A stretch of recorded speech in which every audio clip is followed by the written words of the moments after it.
नमस्कार अनक टीवी संपूर्ण खबर को उपस्थापन करुछि मु मनीषा। आसंतु देखिला बा आजिर बड़ खबर। उमरकोटरू मायानगरी मुंबई अपराधी लिंक मोबाइल और इंटरनेट रो बहुल व्यवहार जुगु दिनकु दिन अपराध बढ़िबार लागिछि। विशेषकर युवपीढ़ी यह द्वारा भूल बाटर जाउतिबा देखिबाकु मिलुछि।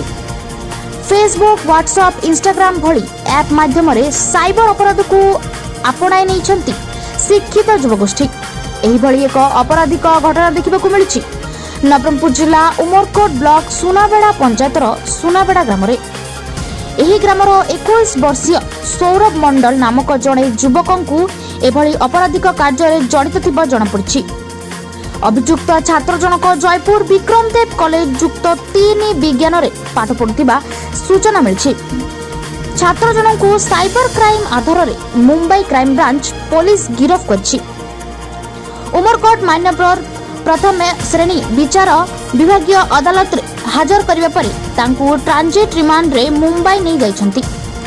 प्राप्त सूचना अनुसार महाराष्ट्र मुंबई मायानगरी जड़े महिला मॉडल फोटो फेसबुक, इंस्टाग्राम माध्यम रे अपलोड करी सही फोटो को विभिन्न प्रकार नग्न रूप दे एडिट करथिले ओ परवर्ती समय रे सही महिला मॉडल को ब्लैकमेल करी तांको ठारू किछि टंका दाबी करथिले। महिला मॉडल जनक लोकलज्जा को डरी से टंका मध्य देथिले, किंतु एही युवक जनक अत्यधिक लोभर वशवर्ती होई बारंबार टंका मागिथिले ओ महिला मॉडल जनक व्यतिव्यस्त होई मॉडल जनक व्यवहार करुथिबा समस्त सोशल मीडिया रु विरति रखिले। किंतु सौरभ और एही गोष्ठीर किछि द्रुत ठक तांको भाईंको ठिकाना बाहर करी पुणी सही महिला मॉडल को ब्लैकमेल करी अर्थ दाबी करथिले। फलरे मॉडल भाई महाराष्ट्र साइबर पुलिस निकट रे एही अभियुक्तक नाम रे केस करथिले। केस नंबर 23/21 अनुसार एही मामलाटी साइबर क्राइम होइथिबारु मुंबई पुलिस एहाकू मुंबई क्राइम ब्रांच को हस्तांतर करथिले।